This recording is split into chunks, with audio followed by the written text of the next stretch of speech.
À l'ordre, s'il vous plaît, la commission reprend ses travaux. Nous en sommes maintenant à l'audition du regroupement des intervenants et intervenantes en Chaudière-Appalaches. Nous avons 2 intervenants. Messieurs, vous allez bénéficier d'une période de 10 minutes pour votre présentation, ainsi qu'évidemment vous identifier pour le bénéfice des élus. Bienvenue à la commission. Le temps est à vous.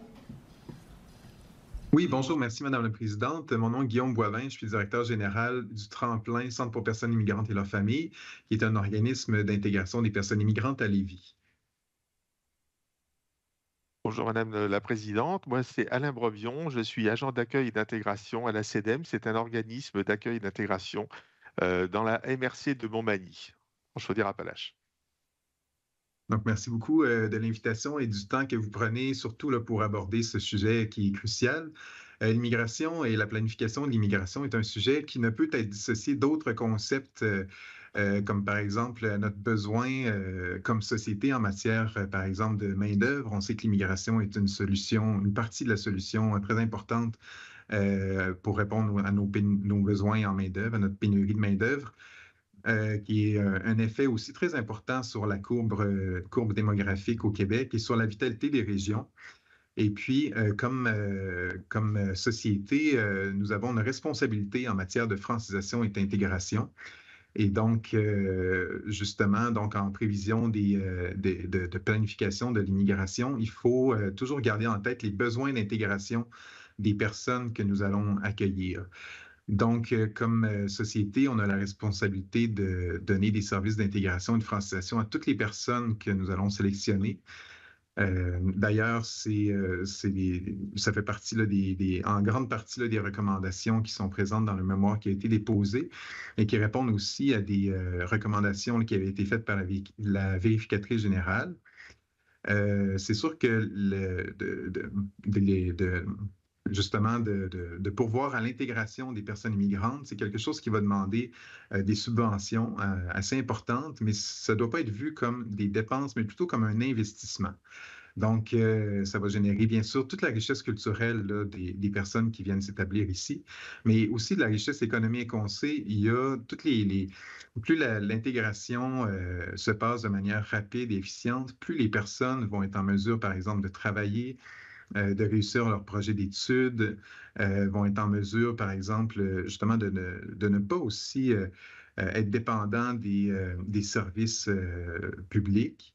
Il y a plusieurs études qui ne portent pas sur l'immigration précisément, mais qui portent sur la vulnérabilité, la précarité, l'exclusion sociale et qui démontrent que d'investir en services pour aider les personnes qui sont dans ces situations-là coûte beaucoup moins cher, en fait, que le coût économique, justement, des gens qui vont qui vont être dépendants, là, par exemple, du système de santé et des services publics. Donc, il faut investir dans l'accueil et l'intégration des personnes que nous avons choisi d'accueillir. Et ces personnes-là vont aussi devenir des ambassadeurs, en fait, de notre communauté pour accueillir de nouvelles personnes. C'est un sujet aussi, la planification de l'immigration, qu'il ne faut pas dissocier de notre capacité d'accueil comme société. Et quand on parle de capacité d'accueil, on ne parle pas nécessairement de restreindre l'immigration, on parle d'accroître la capacité d'accueil parce que, comme je le disais en préambule, on a besoin de l'immigration au Québec. Donc, à ce moment-là, on va parler de sujets qui sont transversaux à l'immigration et qui vont toucher des ministères autres que le ministère de l'Immigration. On parle de pénurie de logement, de pénurie de garderie. On parle d'accès, particulièrement en région, d'accès au transport en commun, d'accès à Internet et à un réseau. Donc, ce sont toutes disons, des sujets transversaux sur lesquels on doit agir de manière importante et parallèle à la prévision de l'immigration. Et pour la suite, je passerai la parole à mon collègue Alain Brebillon. Merci Guillaume. Donc, pour aller effectivement dans la suite de ce tableau effectivement général et qui correspond aussi à peu près à toute, on représente en fait une partie de toute la région Chaudière-Appalaches, mais même s'il y a de la diversité, puis il y a des régions à notation plus agricole, plus industrielle dans certaines parties, les problématiques sont assez communes et en particulier, je voudrais souligner également l'enjeu principal qui est souvent présenté comme essentiel par le ministère de l'Immigration et le gouvernement au complet sur la francisation. La francisation, moi, ça fait 5-6 ans à peu près que je travaille dans ce domaine. Il y a eu d'énormes progrès déjà qui ont été réalisés par les structures d'enseignement qui collaborent à cet enjeu, mais il y a encore beaucoup à faire. Et beaucoup à faire, je le dis, parce qu'au fond, plus on parle de francisation, plus on affirme que c'est un enjeu important, plus on a de candidats, c'est tout à fait naturel. Et on se heurte quand même à des problèmes de ressources qui ne peuvent pas être seulement solutionnés par des outils technologiques, si bien soit-il. Mais l'outil technologique ne répond qu'à une partie des problématiques qu'on rencontre pour la francisation, à savoir le manque d'enseignants, à savoir les distances pour certains travailleurs où c'est extrêmement compliqué en fonction de leurs horaires de pouvoir assister aux séances. L'enjeu de toutes les conjointes aussi qui ne travaillent pas forcément, qui aimeraient pouvoir prendre et suivre de la francisation à temps plein, mais elles doivent se déplacer à Lévis, justement, la plupart du temps ou plus loin. Donc, on a beaucoup d'enjeux qui sont liés à la francisation et on essaie tous, là aussi, il n'y a pas la solution dans une seule structure ou une seule solution. On essaie de faire travailler ensemble le système d'enseignement, nos structures à nous, le MIFI, toutes les ressources possibles. Mais j'avoue que c'est un sujet qui nous tient beaucoup à cœur parce que on attend beaucoup, on a beaucoup d'exigences vis-à-vis des travailleurs étrangers, y compris sur les examens pour devenir plus tard résident permanent, mais il faut qu'on soit aussi en réponse pour pouvoir les aider à franchir ces enjeux. L'autre sujet dont je voulais parler, c'est justement aussi en lien d'ailleurs aussi avec la francisation, c'est le lien que nous avons avec les entreprises. Je pense que depuis quelques années, honnêtement, les entreprises ont compris aussi qu'elles avaient un rôle supplémentaire au simple fait de demander un UMT et puis, je dirais, accueillir le travailleur seulement comme travailleur. L'enjeu justement par rapport à la francisation, à la recherche de logement, au transport. Beaucoup d'efforts ont été faits, mais là aussi, les efforts doivent être encore, comment dire, amplifiés. Et je pense également que sur l'enjeu de francisation, sur lequel je reviens un peu, il faut encore développer la sensibilisation dans les entreprises, non pas seulement pour la partie sécuritaire, ça s'est fait en général, pour apprendre aux gens à respecter les règles de sécurité de base, mais également offrir, dans le cadre des entreprises, avec des salles dont elles possèdent des locaux souvent, faire venir un enseignant, c'est moins coûteux que de déplacer 15 ou 20 travailleurs. Donc, essayer d'inciter les entreprises à organiser également et s'impliquer plus dans la francisation. Et celles qui le font, en tout cas, obtiennent d'excellents résultats. Elles le disent aussi. C'est une manière également de faire de la francisation d'entreprise, d'intégrer ces travailleurs aussi plus facilement avec les autres populations. Donc, on aimerait simplement, puis moi, je résumerai un petit peu complètement de la fin de l'intervention avant les questions, en disant qu'on aimerait au fond que, comme le disait Guillaume, le MIFI également nous fasse confiance et nous délègue peut-être parfois un petit peu plus de choses, comme le gouvernement québécois le demande auprès du fédéral. Nous, on a envie de dire, faites confiance aux organismes locaux qui travaillent avec beaucoup d'expérience et de courage sur ces sujets-là pour leur donner peut-être parfois un petit peu plus d'autonomie et de moyens. Alors, c'est terminé. Oui. Vous aviez encore un petit peu de temps, mais on va entamer la période d'échange si vous le désirez. Merci beaucoup pour cette présentation. Je me tourne du côté de la banquette gouvernementale avec une période totale de 16 minutes 30 secondes. Madame la ministre, le temps commence pour vous. Merci Madame la Présidente. Un grand merci à vous, Monsieur Brebion. Également, M. Boivin, merci d'être là. M. Brebion, ça me fait plaisir de vous revoir. On s'est croisés vraiment régulièrement au cours des derniers mois, donc c'est un grand plaisir de vous entendre. Merci à vous deux d'avoir pris part à cet exercice-là, avec une intervention fort intéressante. Vous avez parlé notamment de la notion de capacité d'accueil, et ça, c'est une notion dont j'ai largement discuté lors de mes rencontres régionales. J'ai fait des rencontres dans pas moins de 15 régions. Et c'est sûr que cette notion de capacité d'accueil, elle est très importante parce qu'il faut en tenir compte pour définir, dans le fond, ce qui est envisageable en termes d'accueil de personnes immigrantes. Et je me demandais quel type de rôle vous voyez que vous pourriez jouer en termes de définition de cette capacité d'accueil dans votre région, bien sûr, et comment vous décliner en fait les ingrédients qui composent la capacité d'accueil. Et puis, quelle lecture faites-vous actuellement là, de votre capacité d'accueil, suivant la définition que vous en donnez?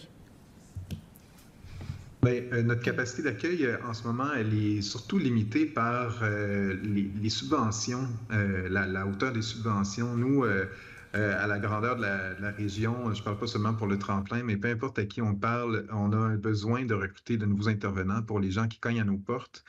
Et puis, on est à la limite en fait, de refuser des gens par manque de personnel, carrément, et pas faute de c'est pas en raison de la pénurie de main-d'œuvre, c'est en raison de l'insuffisance des subventions qui ne nous permettent pas de recruter. C'est sûr que la pénurie de main-d'œuvre n'aide pas, mais en fait, c'est pour ça que je disais dans mon introduction, c'est qu'il va falloir se donner les moyens aussi financiers d'accueillir ces gens-là. Donc, c'est sûr que c'est un ingrédient qui est très, très important là, dans l'équation pour calculer la capacité d'accueil, puis qui va dépendre vraiment des orientations gouvernementales en matière de financement. Il y a toutes les autres questions, là, peut-être Alain, tu pourras compléter, mais en matière de logement, en matière de transport en commun, c'est sûr que ce qui est le plus criant pour choisir, là, c'est vraiment la pénurie de logement et la pénurie de garderies. Et ce sont deux éléments qui causent la précarité quand on ne peut pas justement avoir accès à un logement. Mais une personne va arriver et puis il va dépenser ses économies dans un hôtel, ce qui va nuire à son processus d'intégration, qui va ralentir vraiment tout le reste, qui va causer la précarité financière, etc. Puis pareil pour les garderies, bien, à ce moment-là, si on n'a pas accès à une garderie, bien, on ne peut pas aller travailler ou, par exemple, ça peut mettre en jeu des programmes d'études pour des personnes qui viennent dans le cadre par exemple, comme étudiants étrangers pour poursuivre un programme d'études puis qui viennent avec leurs enfants à titre de personnes monoparentales, par exemple, ben à ce moment-là, ça va nuire à... Monoparentales ou pas, de toute façon, ça va nuire au programme d'études. Donc, ce sont des enjeux qui nuisent beaucoup là, au succès de l'intégration.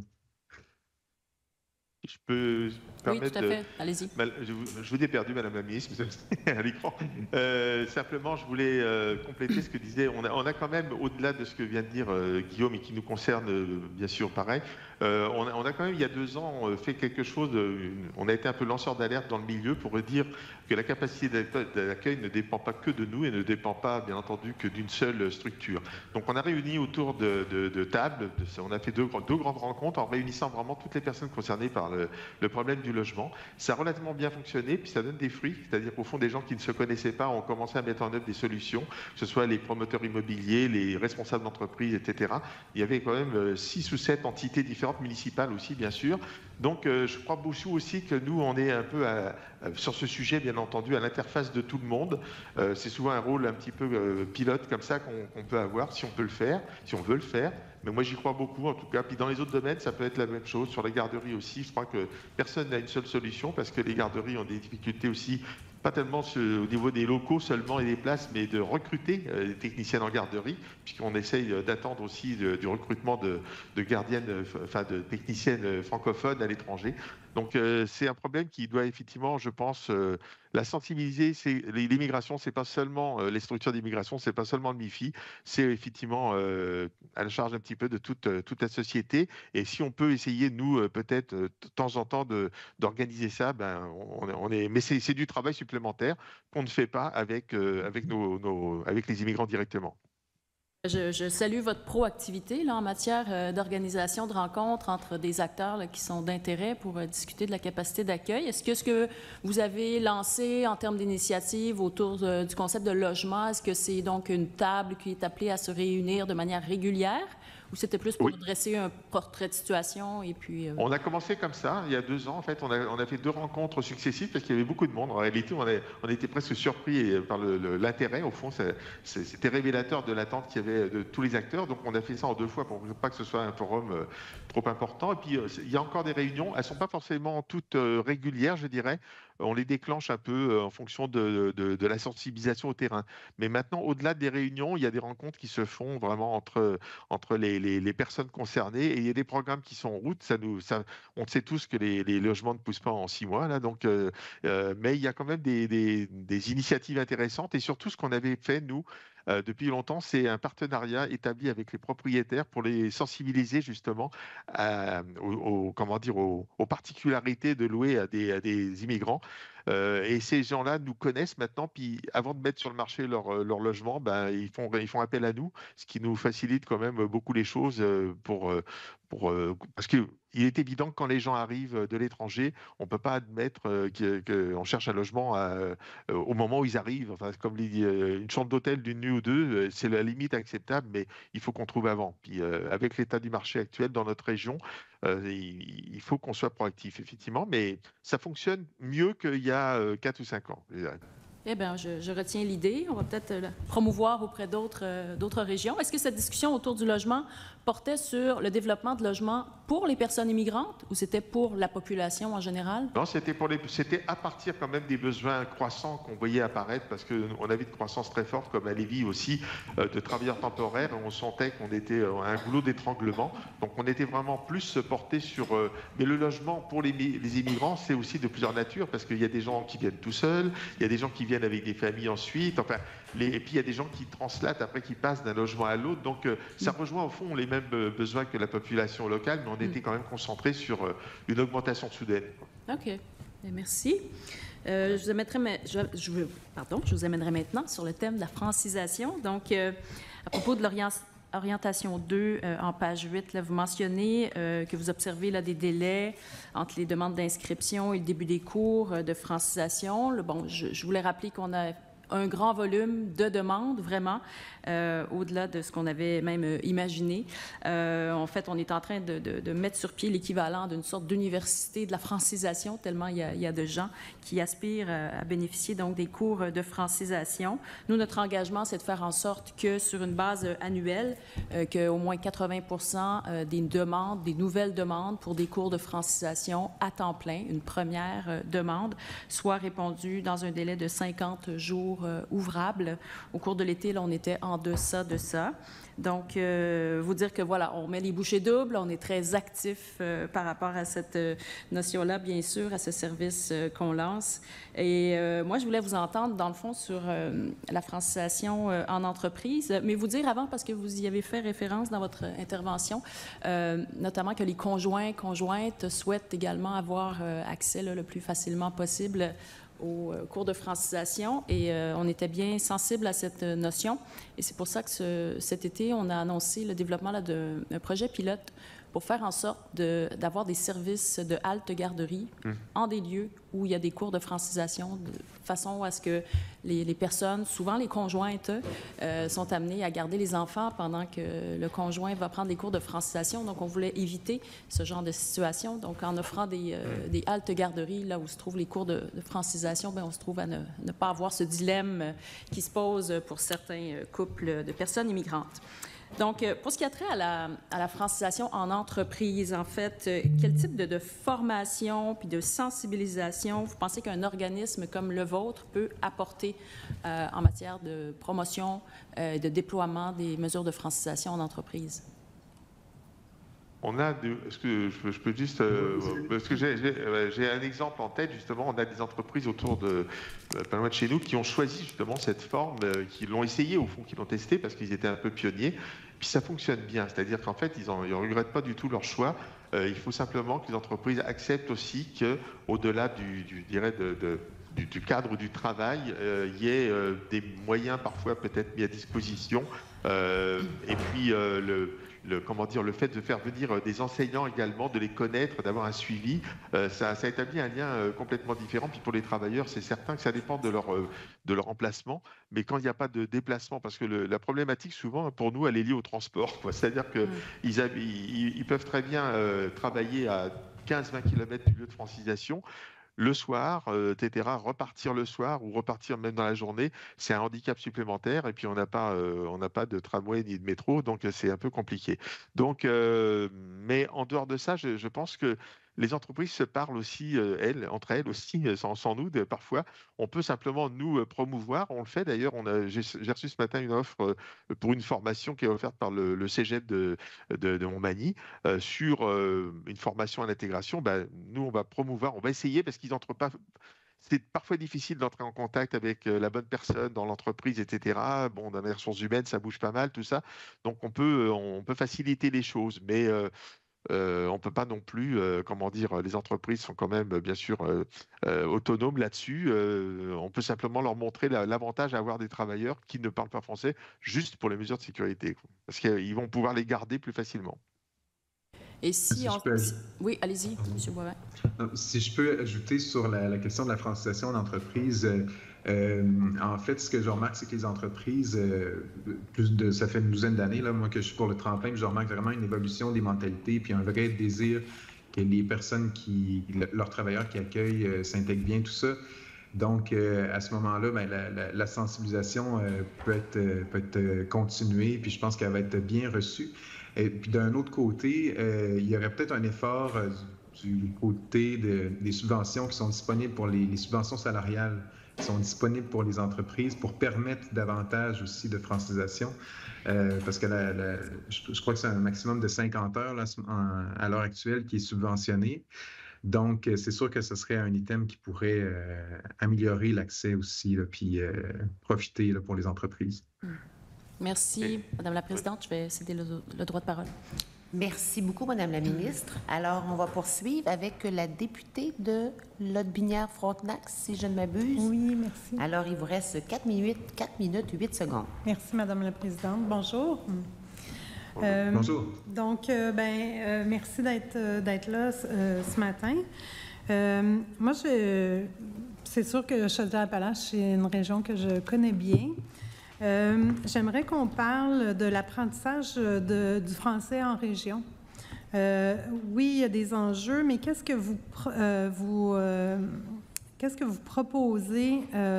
Puis, j'aimerais aussi que, vous avez parlé de la francisation en entreprise, mais j'aimerais ça qu'on parle aussi du nombre d'immigrants minimum que ça prend parce que dans certaines entreprises, il y a peu d'immigrants, puis parfois, c'est des petites entreprises. Donc, qu'est-ce que vous proposez?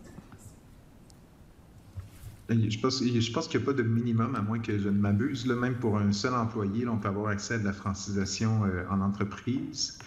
C'est sûr que ce sont des services qui sont payants. C'est des services aux entreprises, par exemple, des établissements d'enseignement comme le Cégep ou le Centre d'éducation des adultes, par exemple. Donc, c'est aux frais de l'entreprise de soit justement faire venir un prof ou justement de libérer quelqu'un sur son temps de travail, là. Ce qui peut être fait en sensibilisation, peut-être, c'est d'encourager à s'inscrire à des cours de soir, hein. Peut-être, Alain, c'est dans cette...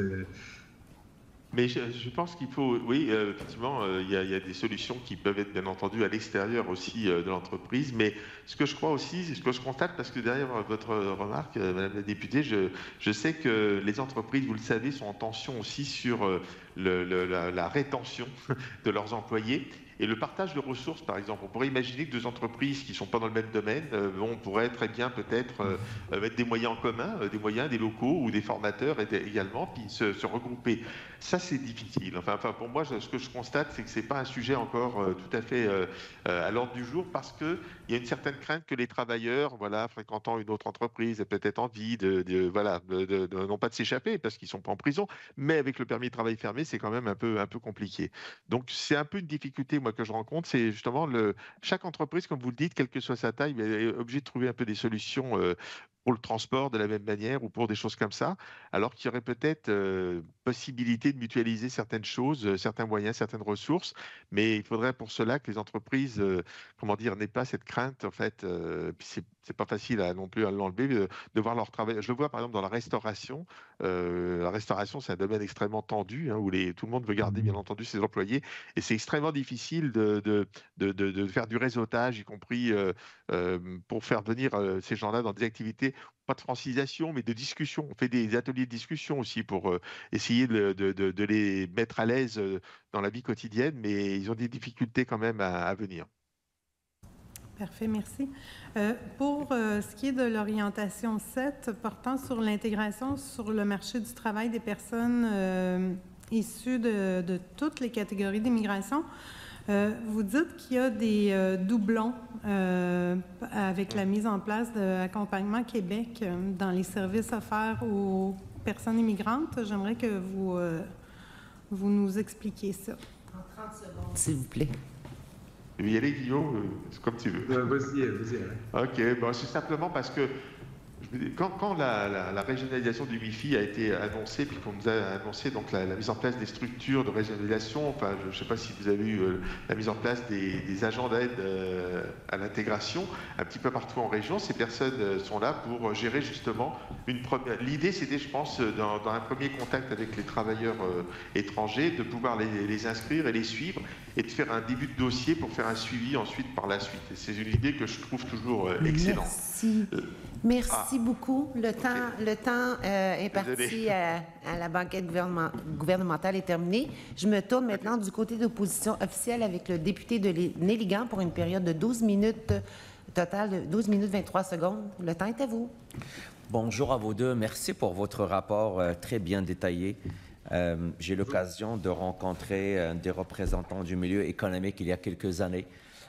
Sont venus au Palais de Congrès décrier l'état de la pénurie de main-d'œuvre qui frappait la région.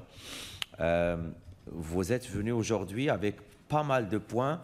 Le premier point qui m'a le plus interpellé, c'est qu'au-delà de la planification de l'immigration, vous soulevez aujourd'hui d'autres drapeaux.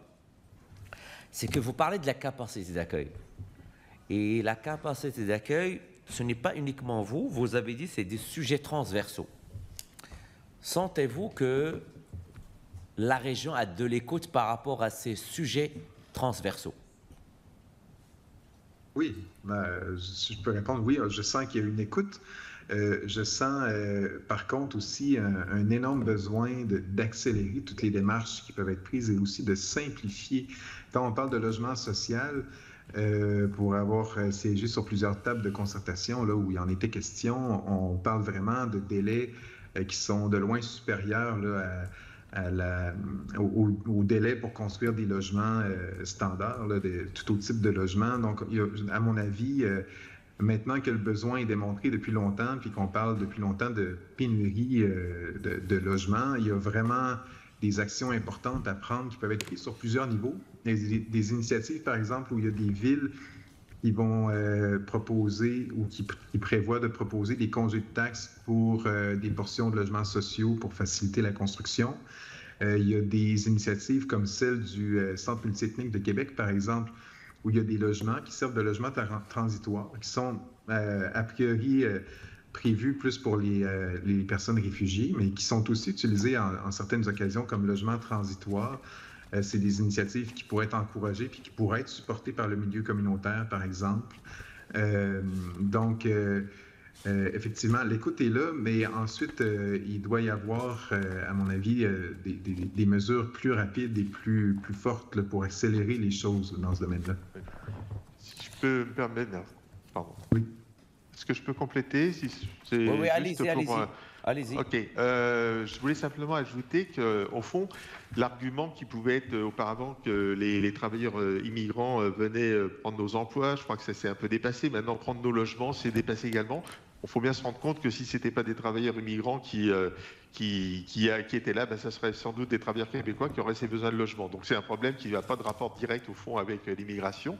Simplement, la chose, c'est que on voit qu'il faut faire un changement de paradigme, un peu un changement de mentalité. Dans les municipalités, par exemple, il y a beaucoup de règlements qui empêchent aussi la création ou la réutilisation de certains locaux qui sont peut-être à vocation plus ou moins agricole, industrielle. Enfin, j'en passe. Il y a beaucoup de règles comme ça sur lesquelles il ne faut pas complètement les faire sauter, mais simplement comprendre qu'on est dans une réalité démographique différente. On était dans un lent de déclin démographique vieillissant de notre population. On l'est toujours encore un peu, mais l'immigration, c'est vrai, a bien redonné un petit peu de regain parce qu'il y a des familles avec enfants. Ben, il faut tenir compte de ça. Et puis c'est vraiment au niveau de la société, les municipalités également qui ont un rôle important à jouer, parce que je ne voudrais pas non plus qu'on fasse toute la charge sur les entreprises, parce qu'on parle souvent des entreprises.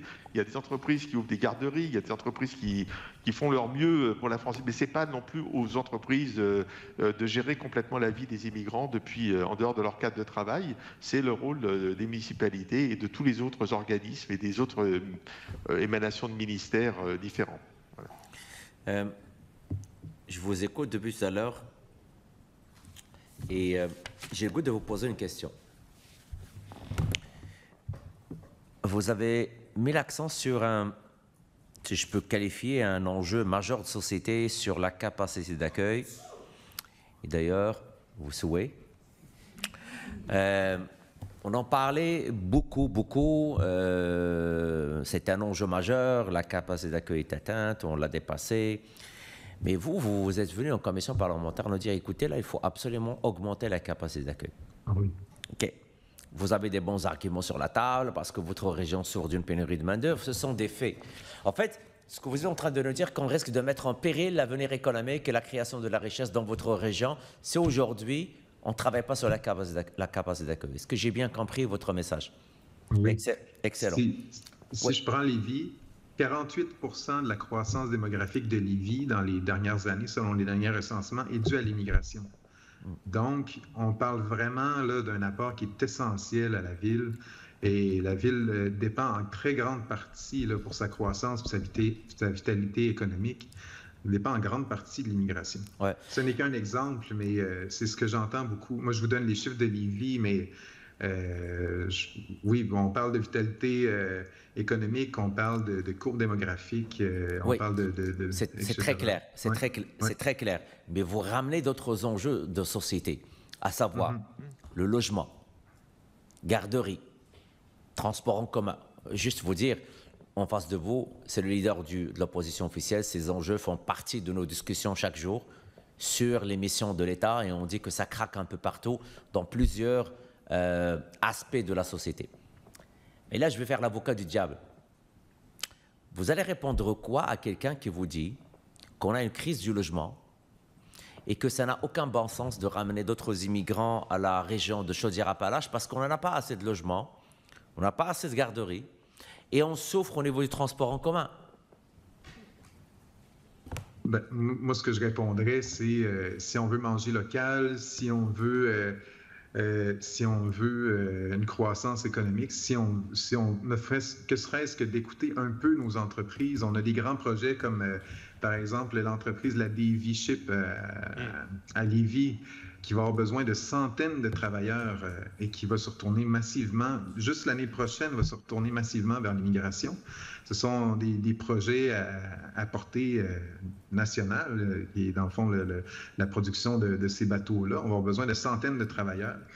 Il y a des projets de développement un peu partout. Monsieur le maire de Lévis, vous en parlerez mieux que moi, mais il y a des développements de serres extrêmement importants qui s'en viennent aussi dans le secteur.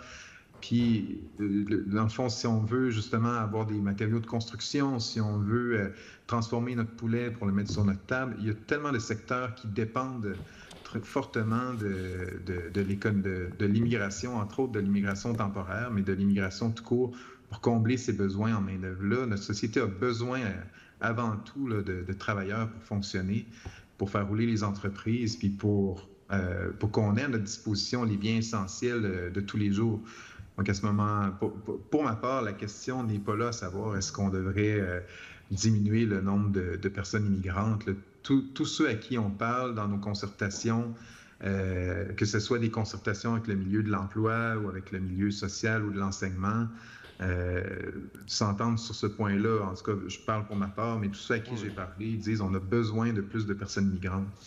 Y compris d'ailleurs dans les services publics, parce qu'on parle beaucoup d'entreprises, bien entendu, mais vous savez, la pénurie touche énormément chez nous, c'est le système de santé qui fait appel en grand nombre aussi à ces travailleurs, et sans eux, c'est certain qu'on ne mangerait pas local, comme le dit Guillaume, mais on aurait du mal à soigner nous-mêmes ou nos aînés. Donc, c'est même pas vraiment la question. Je crois que simplement, c'est une manière peut-être de fonctionner peut-être un peu différemment, c'est sûr, de manière plus transversale. Si on ne fonctionne pas de manière plus transversale, ça va être compliqué, parce que chacun va évidemment mettre en avant ses contraintes et puis ses façons de travailler. Je vous rejoins dans vos propos et je les seconde. Écoutez, ce n'est pas la première fois que notre formation politique parlait de la pénurie de main-d'œuvre. En 2018, quand on l'a annoncé, faites juste une petite recherche. C'est le Premier ministre qui disait que ça n'existe pas, la pénurie de main-d'œuvre.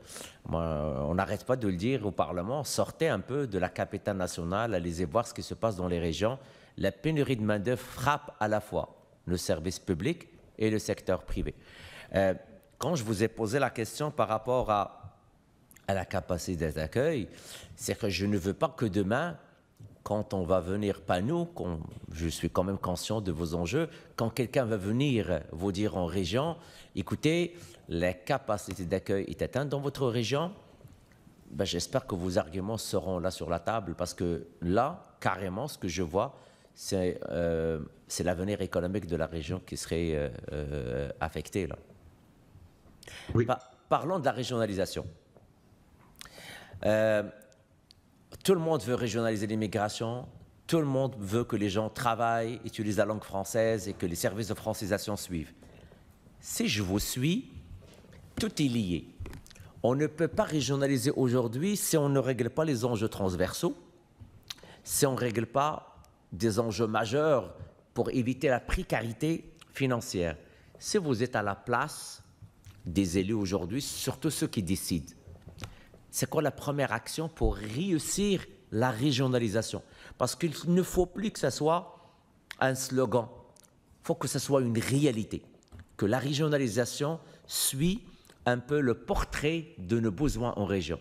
Ça serait quoi en 1, 2, 3 vos actions?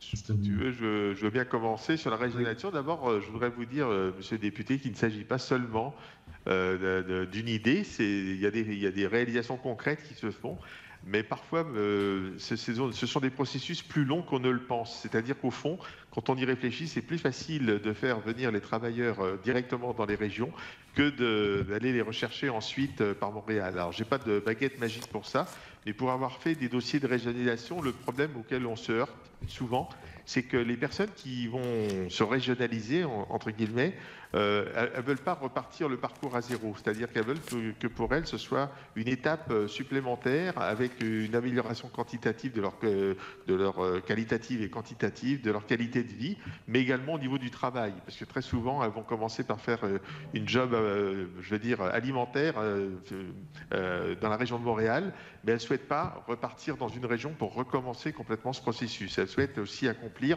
On a, vous le savez aussi, parmi les travailleurs étrangers, une quantité importante que je connais, justement, dans ceux qu'on régionalise, qui sont des entrepreneurs dans leur pays, qui avaient des entreprises dans leur pays, et que sur lesquels on sous-exploite complètement leur capacité d'entreprendre. On ne les empêche pas non plus, mais je dirais que ce n'est pas nécessairement vers ça qu'on les aiguille. Et je sais qu'il y en a certains qui, parfois, viennent me voir en disant, tu sais, j'aimerais bien, moi, aussi me lancer, parce que dans mon pays, j'avais une entreprise avec 15 personnes ou plus. Et ce sont des sujets, la régionalisation, c'est pas des autobus entiers là, qui viennent se déplacer, c'est du cas par cas. Moi, j'ai traité plusieurs cas qui ont bien réussi, mais c'est toujours beaucoup d'efforts quand même, beaucoup de travail. Puis surtout, je pense qu'il y a peut-être effectivement à revoir peut-être entre les organismes de régionalisation qui sont sur Montréal et puis nous, une manière de travailler. On se connaît, on travaille ensemble, il y a peut-être à améliorer peut-être la rapidité d'organisation et de processus. Mais c'est un vrai sujet, mais sur lequel il ne faut pas attendre beaucoup non plus de miracles. Oui. Merci à vous deux. Je dois vous arrêter. Merci. Le temps pour l'opposition officielle vient de s'écouler, mais nous allons poursuivre et terminer avec la deuxième opposition pour une période de 4 minutes 8 secondes. Le temps est à vous, Monsieur le député. Merci beaucoup. Merci pour votre présentation. Merci pour votre mémoire aussi. C'était très instructif. J'ai vu plein de belles recommandations là-dedans. Alors, merci. Je vous envoie sur la question du PEC. Vous parlez d'assouplir les conditions d'admissibilité. Vous avez peut-être vu dans la semaine dernière, nous, on a mis au jeu ce qu'on a appelé un PEC régionalisation. Je ne sais pas si vous avez lu ça dans les journaux, mais un PEC qui viserait à ce qu'en 12 mois de travail, donc pas 24, là, 12 mois de travail, en dehors de la région de Montréal, donc Montréal n'est pas visé par ce programme express, on permettrait de qualifier quelqu'un, toutes catégories confondues, donc les emplois qualifiés, moins qualifiés, et on lèverait les frais de traitement de demande de CSQ, donc des économies d'environ 1 500 $ par famille. Mais ce qui est surtout intéressant, c'est qu'on les traiterait en priorité, au-dessus de la pile. On leur donnerait accès au CSQ et à la résidence très rapidement pour que ces gens-là qui soient déjà établis en région aient vraiment des avantages comparatifs à y rester et à ne pas partir vers Montréal par la suite parce que finalement, ça irait 3 fois plus vite potentiellement devenir résident permanent en région que dans la grande région de Montréal. Est-ce que des genres de mesures structurantes comme ça, des programmes destinés aux régions, c'est le genre de choses que vous pourriez accueillir ou si vous avez plutôt des craintes ou des critiques?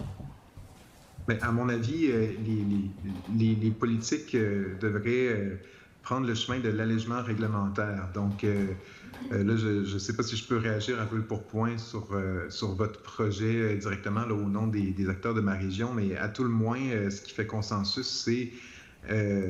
c'est d'aller vers un allègement réglementaire, c'est-à-dire que d'avoir des processus qui sont moins complexes et qui peuvent être bénéfiques là, justement pour la régionalisation, par exemple, ou ce que j'entends beaucoup là, par rapport à l'allègement réglementaire, j'entends de plus en plus de personnes immigrantes qui vont choisir d'émigrer au Québec en passant par une autre province, ou en essayant de contourner l'aspect administratif qui est quand même plus important au Québec qu'à d'autres endroits. Donc, c'est pour ça que je tenais à attirer l'attention de la Commission sur cet aspect-là, de l'allègement, puis de prendre comparaison, peut-être point de comparaison avec d'autres provinces parfois, ou si on parle par exemple de l'accès à certaines professions qui sont régies par des ordres professionnels, on a quand même plusieurs ordres, entre autres dans le système de la santé qui est tellement crucial au Québec, on a quand même plusieurs ordres professionnels qui sont plus restrictifs au Québec que dans d'autres régions, par exemple, pour avoir accès à la profession de médecin ou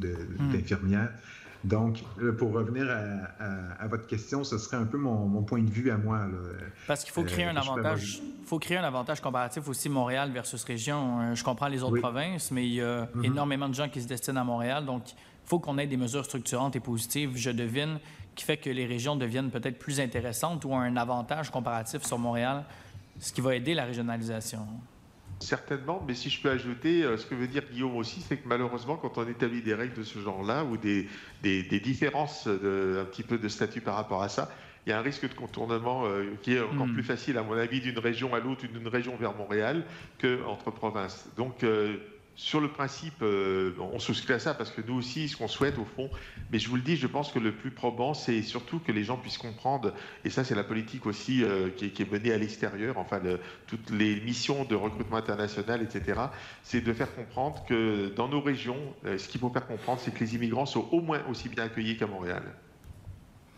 On a très peu de temps, mais je voulais vous entendre en 20 secondes sur le service de garde pour les demandeurs d'asile. Vous en faites une priorité dans votre mémoire. Oui, tu peux y aller, Alain.